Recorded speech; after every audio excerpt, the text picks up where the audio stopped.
প্রথমেই কর্নেল রাজীব কুমার শ্রীবাস্তবের কাছে যাবো। আমি রিকোয়েস্ট করবো কর্নেল স্যার, আপনি আমার সঙ্গে যদি সেট 1-এ আসেন। আমরা আলোচনা করতে চলেছি স্যার কিভাবে এই হত্যাকারীদের বাঁচানোর জন্য মোহাম্মদ ইউনূস নতুন একটি আর্মি ক্যাম্পেইন, আর্মি নতুন একটা মুভমেন্ট শুরু করেছে। কি অপারেশন নাম দেখাবো অপারেশন ডেভিল হান্ট। প্রথমে দুটো ছবি দেখালাম, মহিলাদের ওপর মায়েদের ওপর অত্যাচার চলছে এবং তার পাল্টা প্রতিরোধ হতে ইউনূস ভয় পেয়েছে জামাতি জেহাদি র্যাডিক্যাল ইসলামিস্টরা। কি হচ্ছে তার পরিবর্তে অপারেশন ডেভিল হান্ট কি সেটা নিয়ে দ্রুত দেখাবো, তারপর যাবো স্যারের কাছে। প্রতিরোধকারীদের ঠেকাতে ইউনূসের নতুন অস্ত্র, নতুন মিশন। পরে স্লাইড। কি হচ্ছে অপারেশন ডেভিল হান্টে? সেনা পুলিশের যৌথ বাহিনীর অভিযান চলছে স্যার। কাদের ওপর অভিযান চলছে? যারা প্রতিরোধ করছে। শনিবার শুরু হয়েছে অভিযান, শনিবার থেকে এই নতুন অভিযান শুরু হয়েছে। পরে স্লাইড।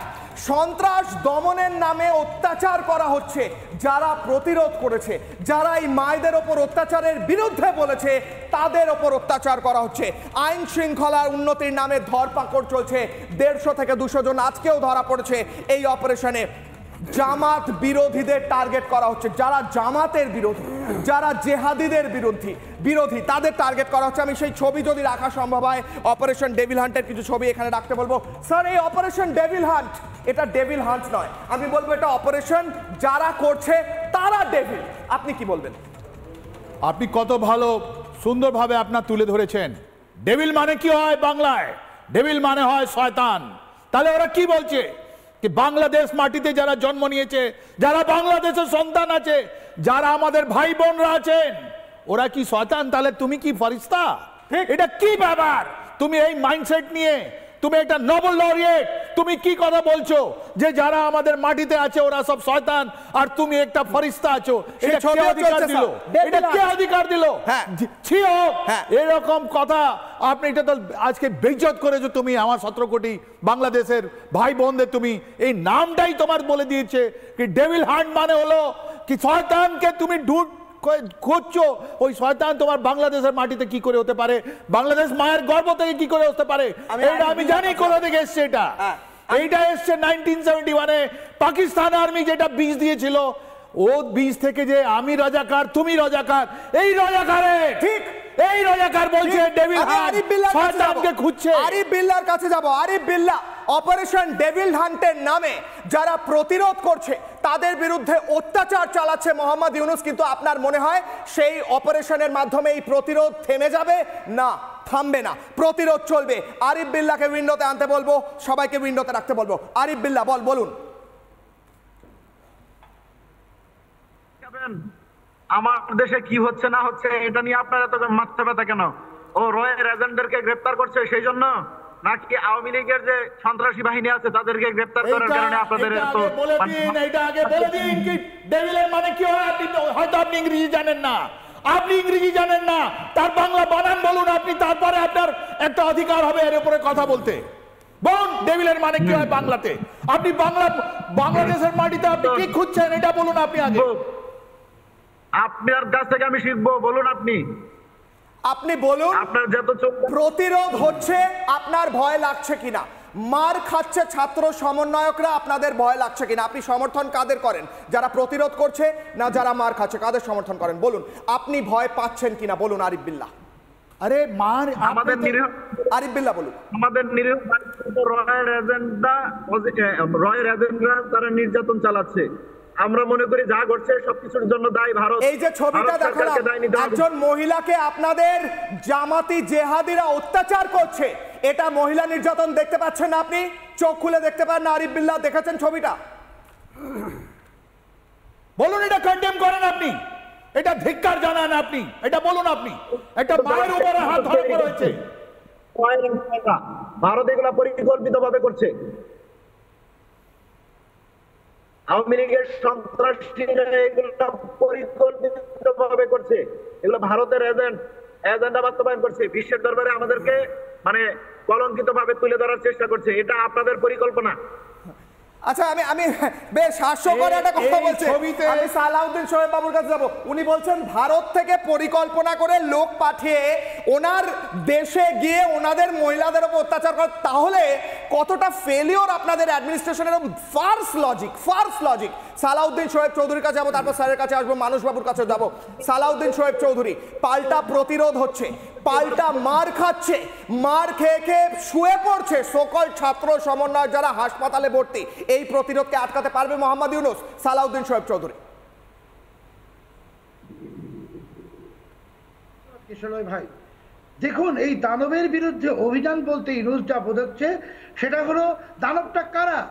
18 কোটি বাঙালি। ওরা 18 কোটি বাঙালির বিরুদ্ধে যুদ্ধ ঘোষণা করেছে। যেভাবে 1971-এর 25 মার্চ পাকিস্তানি হানাদার বাহিনী বাঙালির বিরুদ্ধে যুদ্ধ ঘোষণা করেছিল, আজকে বাঙালি জাতির উপর এই পাকিস্তানের পাপের সন্তানরা যুদ্ধ ঘোষণা করেছে, জঙ্গি জিহাদি জবাই বাহিনী যুদ্ধ ঘোষণা করেছে। আমি আজ আপনার এই অনুষ্ঠানের মাধ্যমে বলে দিচ্ছি, 14 ফেব্রুয়ারি ইউনূসের বিরুদ্ধে যে লাল চিঠি, এই যে যারা এসে আজকে কথা বলছে, এই যে আজকে যারা এসে কথা বলছে রিপাবলিক বাংলায়, 1 টাকাও খুঁজে পাবেন না, সবগুলো পালাবে। তখন তোমরা কি ভারতে পালিয়ে যাবে? ভারত তোমাদেরকে যেতে দিবে? সেইটা চিন্তা করো। তোমরা আজকে পাকিস্তানের দালালেরা এতটা নির্লজ্জ, এতটা বেহায়া হয়ে গেছো যে তোমরা টেলিভিশন চ্যানেলে এসে বলছো ভারত করছে। ভারত কি করছে? বাংলাদেশে চিন্ময় কৃষ্ণ দাসকে ভারত আটকে রেখেছে। বাংলাদেশে হিন্দুদের উপর নির্যাতন ভারত করেছে। বাংলাদেশে 32 নম্বর ভারত ভেঙেছে। বাংলাদেশের স্বাধীনতা যুদ্ধের সমস্ত স্তম্ভ ভারত ভাঙছে। তোমরা পাকিস্তানের পাপের সন্তান, তোমাদের বাপের দেশে তোমাদেরকে অতিরেই পাঠিয়ে দেওয়া হবে জাহাজ ভর্তি করে। 14 ফেব্রুয়ারি তোমাদের শেষ দিন। তোমাদের গুরু ইউনূস পালাবে, ইউনূস তো পালাবে। তোমরা কোথায় পালাবে সেটা ঠিক করো। ভারতে তো যেতে পারবে না, বঙ্গোপসাগরে ঝাঁপ দিতে হবে। অত্যন্ত ভয়ঙ্কর দিন তোমাদের জন্য আসন্ন। আজ 8-9 ফেব্রুয়ারি বলছি, আর মাত্র 6 দিন, তারপর তোমাদের যে কান্না, তোমাদের যে আত্মচিৎকার, সেটা আমরা দেখবো। সালাউদ্দিন সাহেব 6 দিন পর কি হবে? আরো একবার জিজ্ঞেস করছি, সালাউদ্দিন সাহেব 6 দিন পর কি হবে? আমার সঙ্গে কর্নেল রয়েছেন, আমার সঙ্গে স্যার রয়েছেন, প্রত্যেকের কাছে যাবো, মানুষ বাবু রয়েছেন। 6 দিন পর কি হবে বাংলাদেশের মানুষ আজ জানতে চায়। 14 ফেব্রুয়ারি এরই মধ্যে ডোনাল্ড ট্রাম্প জেনে গেছেন যে বাংলাদেশে এই সমস্ত কাণ্ড কারা করেছে, মার্কিন গুপ্তরাজ্য এবং সরোজ বাহিনী। এটা তার গোপন নেই। তো ট্রাম্প এবার খড়গহস্ত হবেন। নরেন্দ্র মোদী, প্রধানমন্ত্রী নরেন্দ্র মোদীর সাথে প্রেসিডেন্ট ডোনাল্ড ট্রাম্পের যে যৌথ সংবাদ সম্মেলন হবে, সেখানেই ইউনূসের লাল চিঠি হয়ে যাবে। সেখানেই বাংলাদেশের জঙ্গি জিহাদি জবাই বাহিনীর লাল চিঠি। আরিফ বিল্লাহ ভয় লাগছে? আরিফ বিল্লাহ ভয় লাগছে? শরম নাই নাকি লজ্জা নাই যে ভারতের পাছায় ডোনাল্ড ট্রাম্প ক্ষমতায় আসার পরে লাথি মারছে? ডোনাল্ড ট্রাম্প আপনি আবার টুইট করেছেন, আপনি জানেন মোহাম্মদ ইউনূসের গ্রামীণ ব্যাংকের ফান্ড কোথা থেকে আসতো? সমস্তটা মার্কিন প্রেসিডেন্ট ডোনাল্ড ট্রাম্প টুইট করেছেন, তাই নয়? এটা সৎ কথা আছে। আর মোহাম্মদ ইউনূসের মেয়ের যে ইনভেস্টিগেশন চলছে আপনি জেনে নিন, এটা সব পুরো বিশ্বের সামনে আছে। উনি তো যতগুলো কারচুপি করেছেন গ্রামীণ ব্যাংকে, এটা আস্তে আস্তে উপরে আসছে। প্রফেসর ইউনূস বাংলাদেশের মানুষকে আপনার ধোঁকা দিয়েছেন, উনি ফ্রড করেছেন।